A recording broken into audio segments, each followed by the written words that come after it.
Hello everyone, welcome to our podcast, The Cultural Crossroads.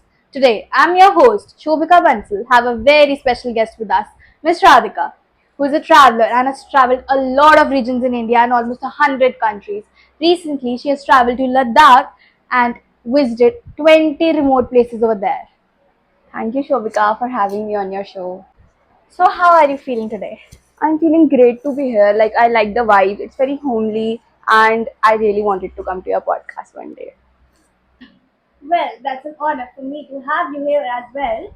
Since you have traveled a lot of places, would you like to suggest our viewers some of the places that you find the best or the most interesting?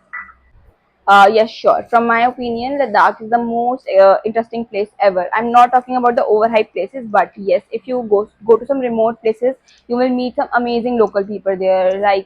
They will talk to you. You will have a great food, like the local food of Ladakh, and not the usual ones. Yeah, so Ladakh is the must visit.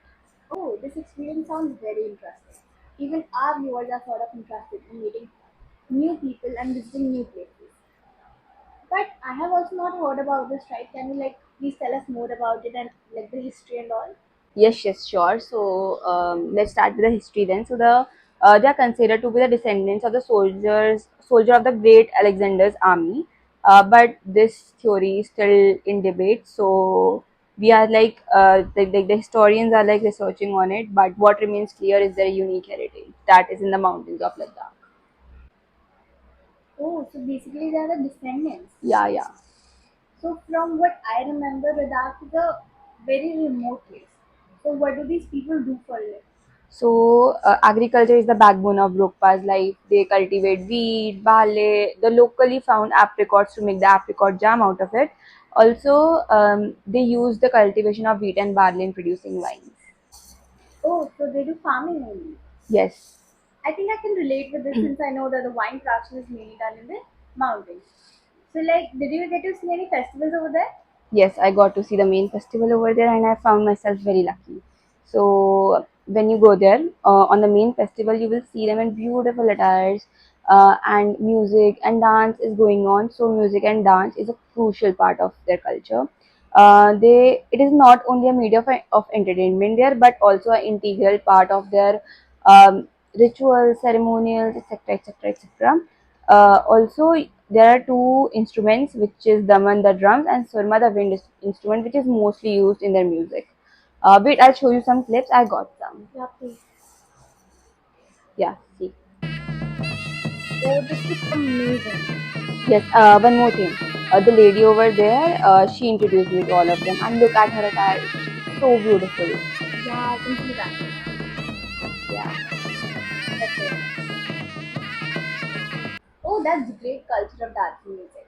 But what about the religion? Do you follow it? So they have a very unique way of worshipping. So they worship their deities in a very unique way, in a very special way. They have sites that are adorned with ilex, horns, and stones, and they worship basically nature, and they are still very much connected to their ancestral roots. So stones is a major part. Like they consider stones as their building blocks of life. So they worship them. And what about the housing architecture?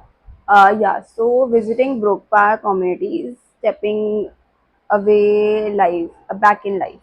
So they have a very old lifestyle, basically which they are being seen from centuries. They have not modernized or adapted to this modern world. You will see that all the basic architecture, like the stone walls, the stone houses, even the stone jewelry, you will see all very primitive. So it's very nostalgic over there.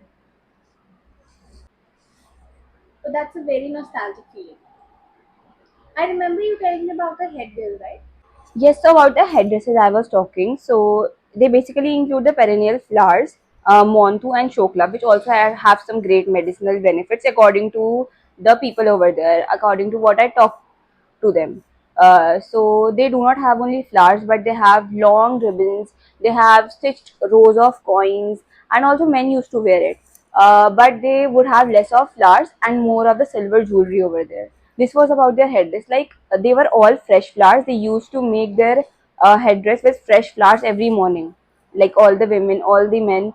They used to make it every morning. So let's talk about their attire. So they were long kaftans, which have a silver necklace or sometimes silver earrings. They usually have silver jewelries.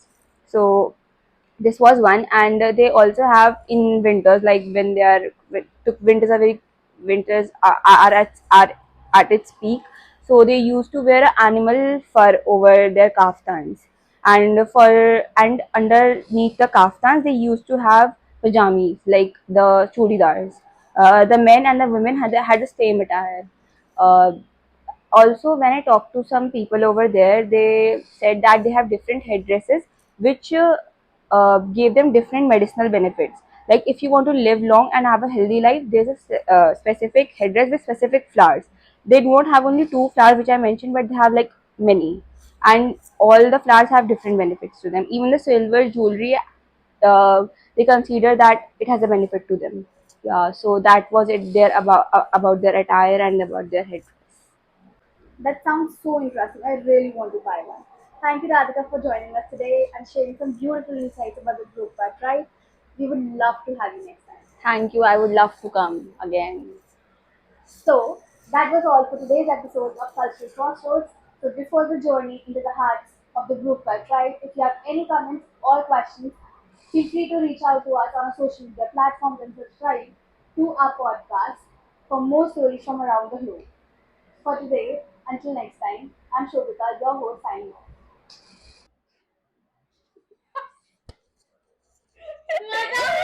अच्छा ठीक है मैं on करके आई जरूर जरूर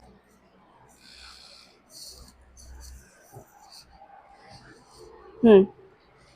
Don't follow a particular religion, but they have a very unique way of.